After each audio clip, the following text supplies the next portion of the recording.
practiced in, I believe, in every county now in the state of Idaho. That's not a thing. Our judges should be trusted to do the right thing. So as you guys can see, as far as they're concerned, Herb, in Idaho, that's not a thing. It's not a thing. It ain't happening. But you know what they say, sometimes small steps are the best way to get things done, and I think that that's what this group is doing over in Idaho, because they're petitioning for at least it to be decriminalized when it comes to personal amounts. A local organization is hoping that third time's a charm for getting a marijuana initiative on the ballot in Idaho. A petition is being launched to put a vote on decriminalizing personal marijuana use on Idaho's 2026 ballot. Our Jude Binkley joins us now. Jude, you spoke with the group behind this initiative. What can you tell us? Well, Brenda, Joe, this petition is being launched by a group called Kind Idaho.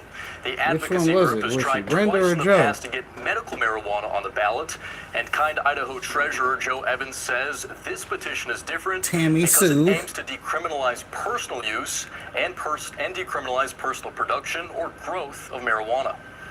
We are not creating a resale market. We're not making sale of any of this legal in the state. We just want to be able to say, hey, your medicine, your body, do it your way. Fair. As long as you're taking care of yourself and just yourself. There's no reason for the state to get involved with what you are doing. And Evans says they've seen pretty widespread support for personalization. The group thinks this new petition will resonate with voters more because of its simplicity. Unlike previous petitions that have failed, this 2026 initiative doesn't require setting up a medical marijuana program and registry through the state. Interesting. We'd like those people to be able to go across the border, get their medicine, get their self-care, and be able to come back without worrying about being arrested, without worrying about losing their vehicle to civil forfeiture. We want them to be able to make it home with their medicine, with their product, and be able to use it comfortably in their own spaces. We make the roads safer through this process. We reduce the number of interactions with our police force.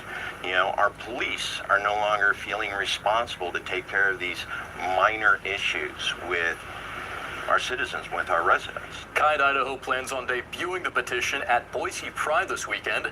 After that, they'll submit the petition to the Secretary of State next week, and then Joe, Brenda, will have to start collecting signatures to qualify for the ballot. And again, just to clarify, Jude, this wouldn't be on this November's ballot?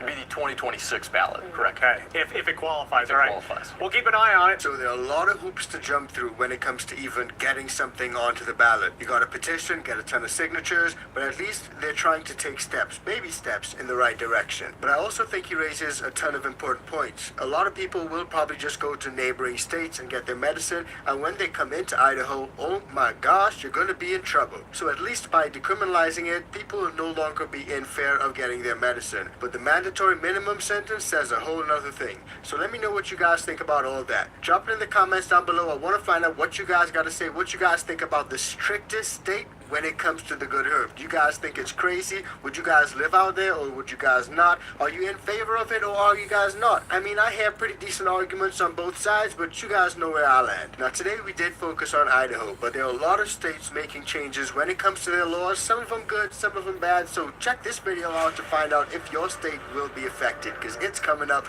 right now.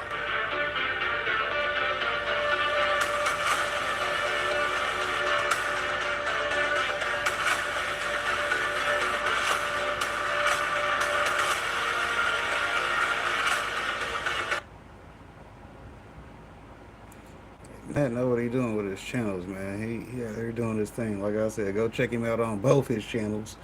Yeah, or just kicking it with me. You dig? You can do both. You dig? You can do both.